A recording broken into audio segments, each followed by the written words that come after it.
नमस्कार, मी दीपक चौधरी. आज व्हिडिओ बनवायचं कारण एक वेगळंच होतं. आज असा व्हिडिओ कधीच पाहिलाही नसेल माझ्याकडे तुम्ही.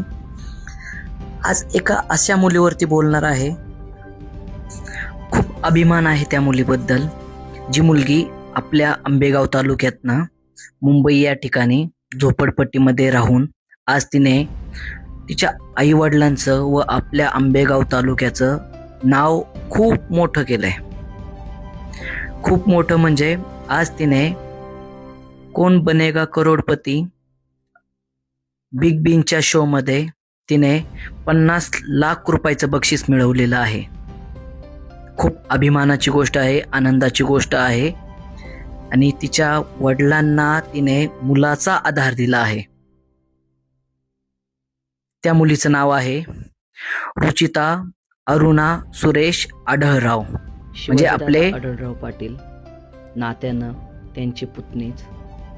आज तिने जे काम केलं आहे त्या कामाची तिला दादांनी त्यांच्या ऑफिसला बोलवून पुष्पगुच्छ देऊन तिचं अभिनंदन केलं आणि तिचा गौरव केला. आज त्यांची पूर्ण टीम, त्यांचे नातेवाईक व आपले संजय नलवडे सर जे लेखक आहेत, त्यांनी सर्व टीमने मिळून त्यांचं अभिनंदन केलं. आज त्यांच्या पप्पांना ते अश्रू अनावर झाले होते, कारण त्यांच्या मुलीने आज एवढा मोठा पराक्रम केला होता.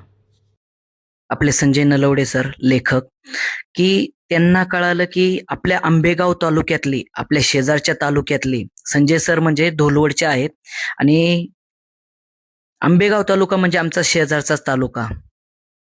त्या तालुक्यातली मुलगी कोण बनेगा करोडपती मधनं आज 50 लाख रुपयाचं पारितोषिक मिळवलंय. तसं त्यांनी त्या मुलीला भेटण्यासाठी आपल्या शिवाजीदादा आढळराव पाटील यांच्या ऑफिसला जाऊन त्यांची भेट घेतली, त्यांची न्यूज बनवली आणि ती व्हायरल झाली, खूप व्हायरल झाली. त्यासाठी संजय नलवडे सरांचे खूप खूप आभार.